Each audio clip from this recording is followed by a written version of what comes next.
एक सकारात्मक विचार. चॅनेलला सबस्क्राईब आणि शेअर करा. संत गाडगेबाबा अमरावती विद्यापीठाचे दीक्षांत समारंभ 23 फेब्रुवारी रोजी आयोजित करण्यात आले होते. संत गाडगेबाबा अमरावती युनिव्हर्सिटीच्या अंतर्गत 451 महाविद्यालय असून या समारंभात एकूण 42,317 विद्यार्थ्यांना पदवी प्रदान करून सन्मानित करण्यात आले. अमरावती युनिव्हर्सिटीच्या कॉन्व्होकेशन समारंभामध्ये 85 विद्यार्थ्यांना विविध पदके व पारितोषिकेने सन्मानित करण्यात आले आहे. यावर्षी विशेष म्हणजे 85 विविध पदकांमधून 67 पदक मुलींनी मिळवले आहेत, तर केवळ 18 पदक मुलांनी मिळवले आहेत. त्यामध्येही पहिले 3 गोल्ड, सिल्वर आणि ब्रोन्झ मेडल मुलींनीच कमवले आहेत. तर यावर्षी विशेष अमरावती विभागातून नेर परसोपंत, वाशिम, शेगाव आणि अमरावतीच्या मुलींनी गोल्ड मेडल पटकवले आहेत. त्याचसोबत अमरावती विद्यापीठाने रिसर्चमध्ये म्हणजे संशोधनात मोठी झेप घेतली असून रिसर्चचे 12 पेटंट आपल्या नावी केले आहेत. तर मुलींनी एकूण 80% आकडा गाठला असून मुलांना फक्त 20% मेडल्सच मिळाले आहेत. कारण हे आकडे बघून वाटत आहे की मुलांच्या जीवनावश्यक गोष्टींच्या यादीमधून शिक्षण नावाची गोष्ट कमी होत जात आहे का? दीक्षांत समारोहाची टक्केवारी बघता तर हेच समजत आहे. आजच्या युवकांनी शिक्षणाकडून लक्ष वळवून घेतले असल्यासारखं चित्र दिसत आहे आणि असे वाटत आहे की मुले कमी आणि मुली शिक्षणात जास्त समोर जात आहे. संत गाडगेबाबा अमरावती युनिव्हर्सिटीच्या कॉन्व्होकेशन समारंभात 125 सुवर्ण पदके, 23 रौप्य पदक आणि 25 रोख पारितोषिके वितरित केली गेली आहेत. पदवी आणि पदविका प्राप्त करणाऱ्या एकूण 42,317 विद्यार्थ्यांमध्ये विज्ञान व तंत्रज्ञान सायन्स अँड टेक्नॉलॉजी शाखेचे 17,195 विद्यार्थी आहेत.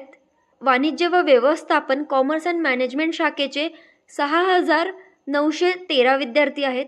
मानव विज्ञान आणि विद्या शाखेचे म्हणजे ह्युमन बायोलॉजीचे 10,787 विद्यार्थी आहेत आणि आंतरविद्या शाखेच्या म्हणजे इंटरडिसिप्लिनरीजच्या 4,433 विद्यार्थ्यांचा समावेश आहे.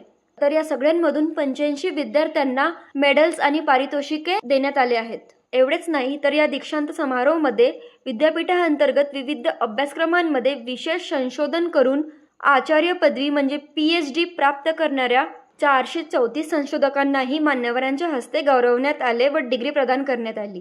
यावेळी विद्यापीठाच्या दीक्षांत समारोहाचे प्रमुख पाहुणे भारतीय लष्कराचे माजी प्रमुख जनरल मनोज पांडे होते आणि विद्यापीठाचे कुलगुरू डॉक्टर मिलिंद भाराते कार्यक्रमाच्या अध्यक्षस्थानी होते. याच पार्श्वभूमीवर मेडल पटकवणाऱ्या विद्यार्थ्यांना माजी प्रमुख जनरल मनोज पांडे यांच्या हस्ते सन्मानित करण्यात आले. तर यावर्षी नेर परसोपंत येथील निकिता पुनसे हिने 6 सुवर्ण आणि 1 रोख पारितोषिकसह प्रथम क्रमांक पटकवला आहे, म्हणजे तिला 6 गोल्ड मेडल मिळाले आहेत. त्यानंतर वाशिम येथील पल्लवी राठोड हिने 5 सुवर्ण आणि 1 रौप्य पारितोषिक मिळवून द्वितीय स्थान प्राप्त केलं आहे. त्यानंतर अमरावती महाविद्यालयाच्या विद्याभारतीची साईश्वरी इंदुरकर आणि शेगावची तेजस्विनी भगत या दोघींनी प्रत्येकी 4 सुवर्ण पदके मिळवून 3रा क्रमांक पटकावला आहे, म्हणजे या दोघींनाही 4 गोल्ड मेडल मिळाले आहेत. या मुलींनी आपल्या मेहनतीने आणि जिद्दीने हे गोल्ड मेडल प्राप्त केले आहे. याच पार्श्वभूमीवर विद्यापीठाकडून एक निर्णय घेण्यात आले, ते म्हणजे बदलत्या कारणामुळे विद्यापीठाने पदवी स्तरावरील म्हणजे PG स्तरावरील सर्व विद्याशाखांच्या अभ्यासक्रमात AI हे अनिवार्य घटक म्हणून समावेश करण्याचे निर्णय घेतले आहे. त्याचसोबत विद्यापीठाने संशोधनात म्हणजे रिसर्चमध्ये मोठी झेप घेतली असून यावर्षी प्राध्यापक आणि विद्यार्थ्यांनी दक्षिण आफ्रिकेचे पेटंट मिळवण्यासह एकूण 12 पेटंट्सवर मोहर लावली आहे. म्हणजे रिसर्चचे एकूण 12 पेटंट्स विद्यापीठाच्या नावावर आहेत.